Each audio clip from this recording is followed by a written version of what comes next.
Hello dear students of class 11. Once again I welcome you all in this online session of video studies.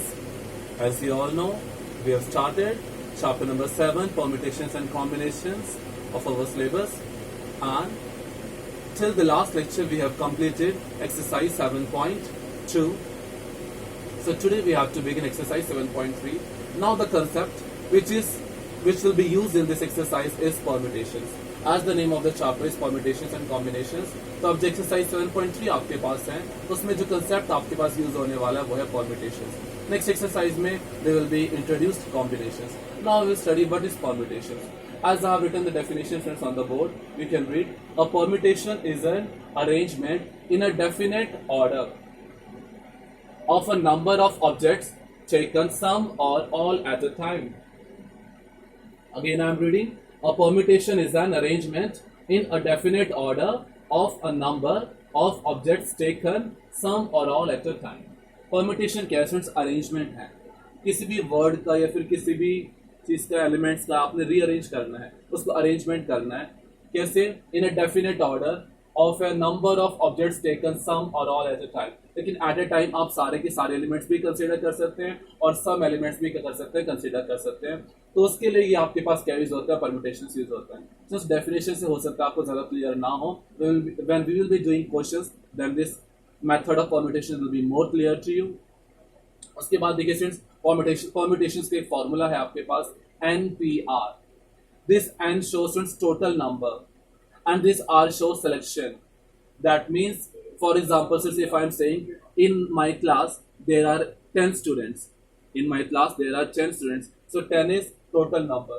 10 is total number. And if I am saying I have to select 5 students from there, मुझे अपनी class में total 10 students और उसमें से 5 students select करने हैं, तो students से 10 हो जाएगा N और 5 हो जाएगा R. N होता है टोटल नंबर और R होता है जो आपने सेलेक्ट करना है, नंबर ऑफ सिलेक्शन. तो टोटल नंबर है आपके पास 10, सिलेक्शन है 5. ये एग्जांपल मैंने दिया था. तो इस टाइप से आपके पास क्वेश्चन में क्या गिवन होगा? N और R की वैल्यू गिवन रहेगी. सो NPR का आपके पास क्या फॉर्मूला है? इसमें देखिए, N factorial upon N minus R factorial. Factorial आप लोग जानते हैं, मैंने पिछले लेक्चर में भी आपको बताया था. फैक्टोरियल मींस आपको लीस्ट नेचुरल नंबर तक उस नंबर को मल्टीप्लाई करते रहना है. फॉर एग्जांपल 3 फैक्टोरियल है तो 3 into 2 into 1. If I am speaking 6 factorial, that means 6 into 5 into 4 into 3 into 2 into 1, like that. So N factorial upon N minus R factorial. This is the formula of permutations. P stands for permutations and NPR is equals to N factorial upon N minus R whole factorial. Now let us go for the exercise 7.3.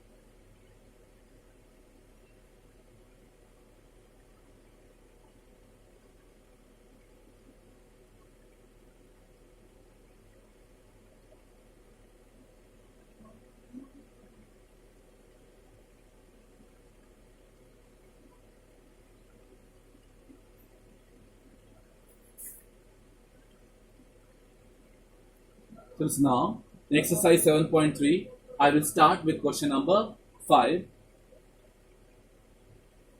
So question number 5 is, you all may be having book, you can see the question in your book, exercise 7.3, page number 148, question number 5. From a committee of 8 persons, in how many ways can we choose a chairman and a vice chairman, assuming no person can hold more than one position. आप लोगों ने क्या करना है students? From a committee of 8 persons.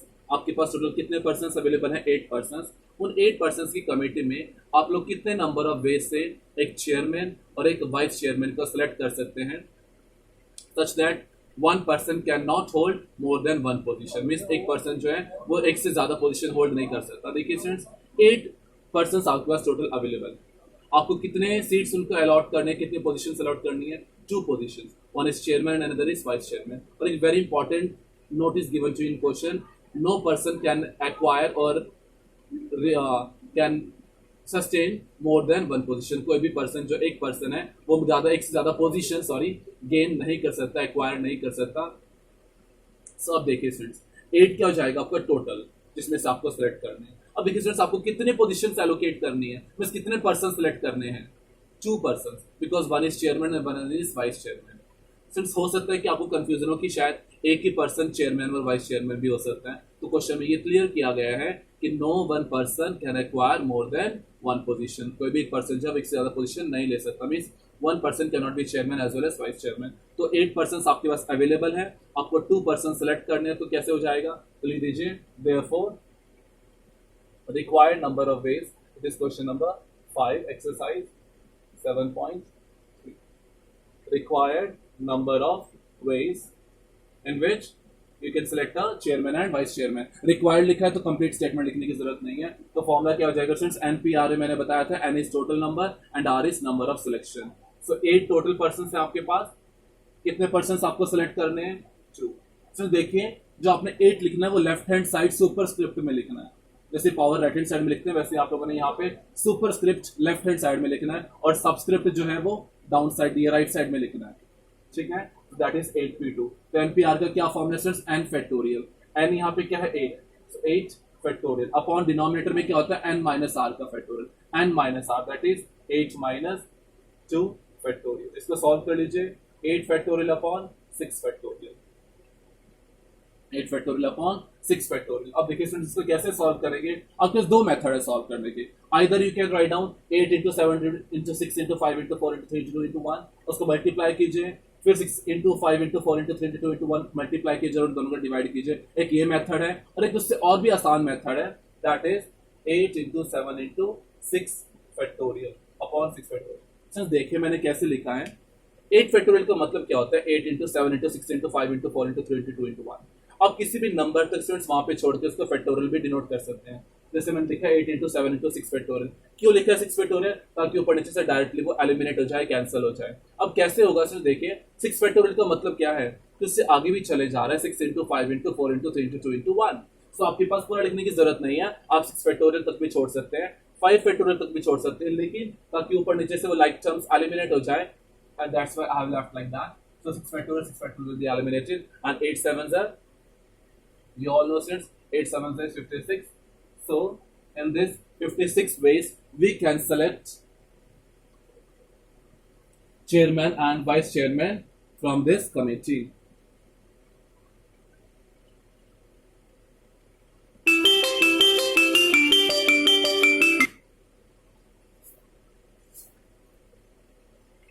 so you can note down this solution।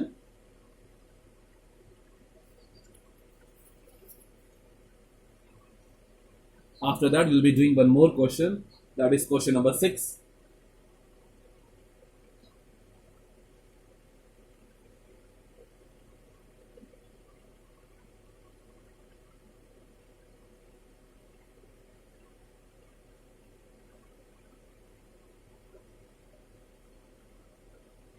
Question number 6 है students आपके पास, find N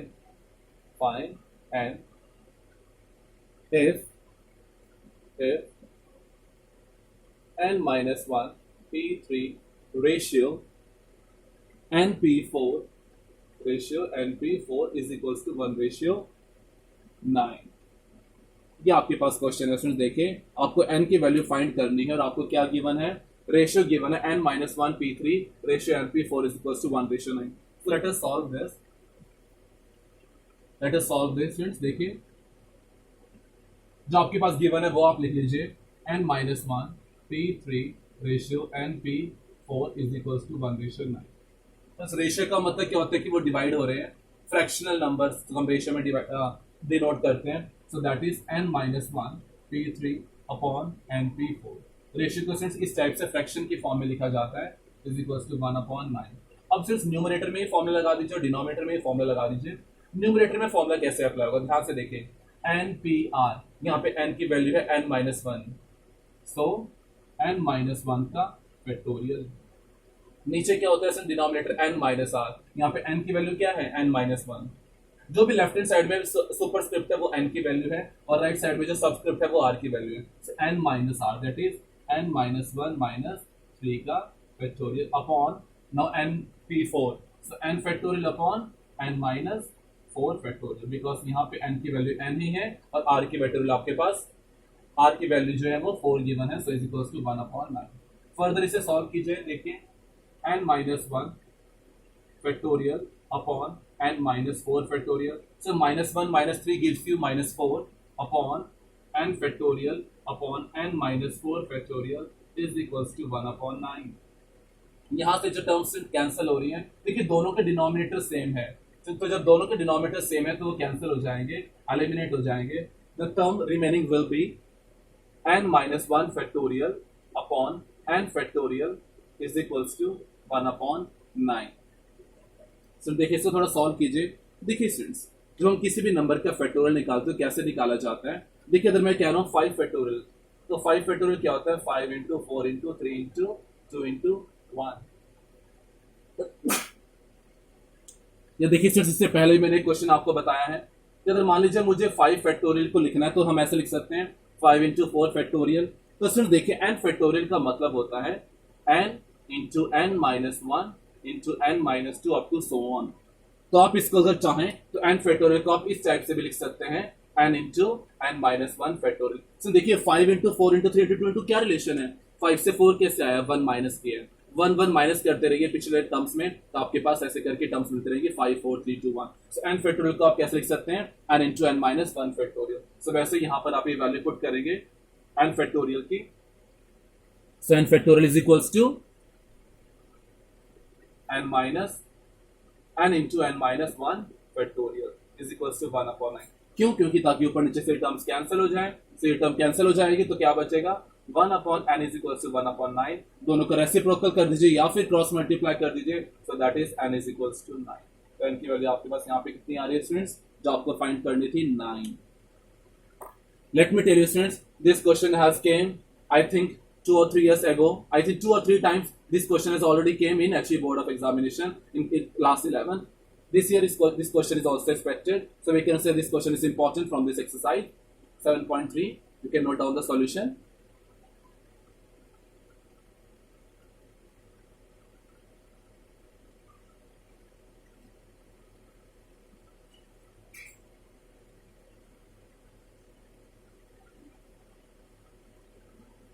Now, after that, 7th question is same like this. After that, we'll be doing question number 8.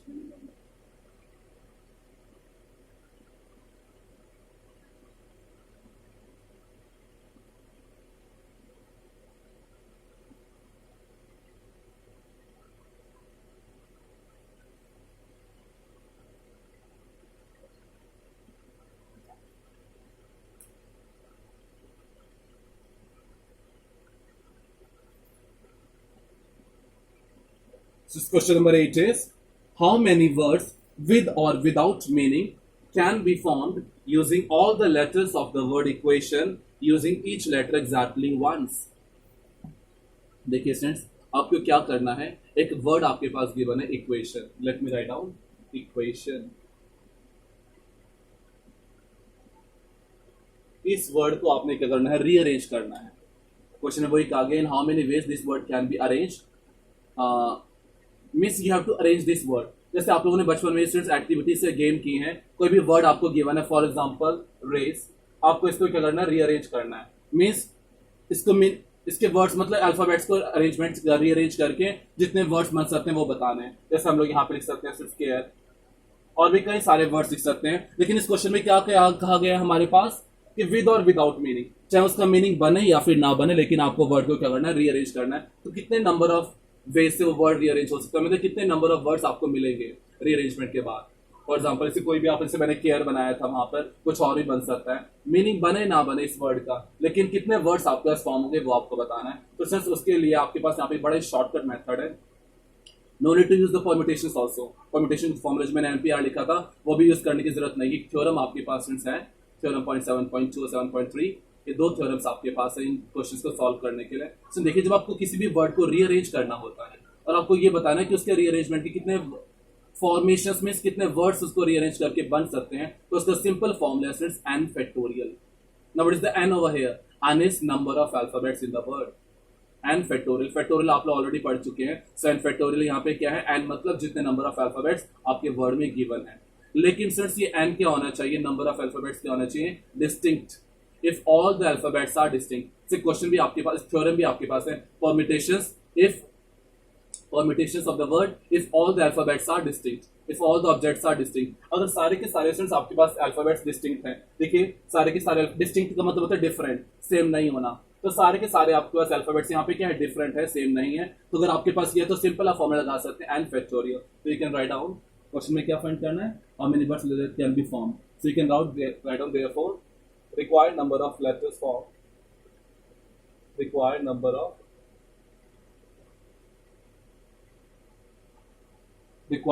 of words formed।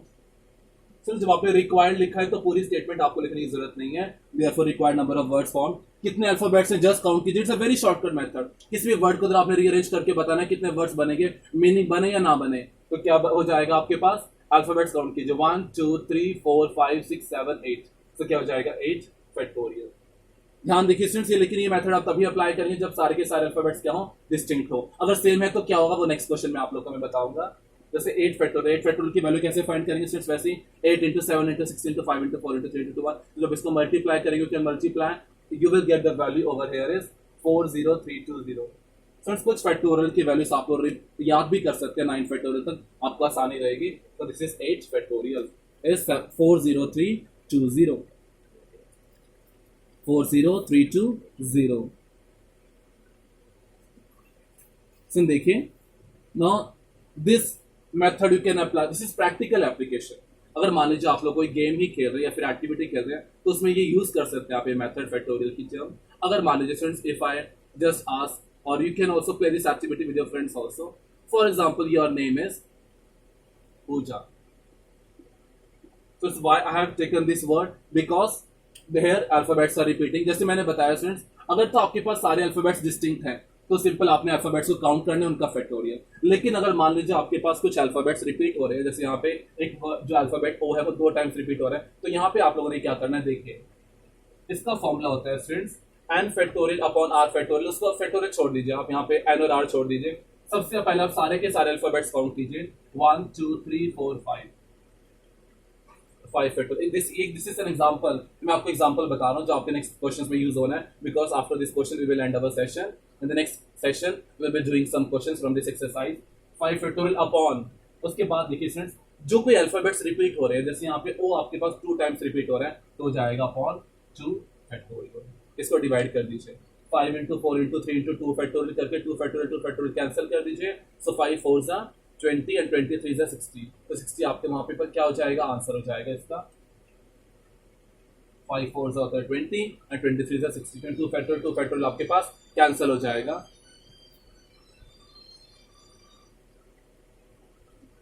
अब friends अगर मान लीजिए और ज्यादा कोई अल्फाबेट्स आपके पास यहाँ पे होंगे, for example if I am saying कि अगर आपके पास ये वर्ड है, यहाँ पे 2 अल्फाबेट्स 2 बार रिपीट हो रहे हैं, ऑलराइट।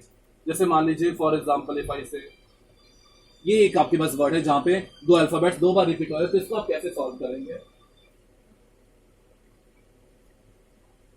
पहले स्टूडेंट्स सेम वही मेथड है, सारे के सारे अल्फाबेट्स काउंट कीजिए 1 2 3 4 5 6 फैक्टोरियल अपॉन कितने अल्फाबेट्स रिपीट हो रहे हैं, मतलब हाउ मेनी टाइम्स। एक अल्फाबेट ओ जो है 2 बार रिपीट हो रहा है, सो 2 फैक्टोरियल। फिर और कोई अल्फाबेट जो है 2 बार रिपीट हो रहा है, yes that is a, so that is a कितने बार रिपीट हो रहा है, 2 टाइम्स, सो 2 फैक्टोरियल। सो 6 फैक्टोरियल टू 2 फैक्टोरियल। 6 फैक्टोरियल क्या होता है सुन देखिए, आप इसको ऐसे लिख सकते हैं 6 into 5 into 4 into 3 into 2 factorial. Now 2 factorial into 2 factorial की वैल्यू क्या होती है, 2 1s are 2, so 2 are 2 eliminate, 2 2s are, now सुन देखिए 3 2s are 6, 6 6 are 36 and 36 into 5 and 36 into 5 will I think give you 180। आपको क्या देगा, 180 वैल्यू आपकी क्या हो जाएगी इस वर्ड के लिए। नंबर ऑफ वर्ड्स कितने बनेंगे after rearrangement of this word. तो इस टाइप से आप लोग क्या कर सकते हैं, ये मेथड अप्लाई करेंगे इस पूरी एक्सरसाइज में। 3 टाइप के क्वेश्चंस आपको गिवन है, या तो you can use permutations formula, या फिर अगर सारे के सारे अल्फाबेट्स अगर आपके डिस्टिंक्ट है तो आप कैसे यूज करेंगे, अगर कुछ अल्फाबेट्स रिपीट हो रहे हैं तो कैसे करना है, मैंने भी आपको बताया। इसके बेसिस पे आप लोग ये पूरी एक्सरसाइज कर सकते हैं। In the next lecture will be doing some more questions, 2 or 3 questions from this exercise. So we are ending our session here right now. Thank you and have a nice day.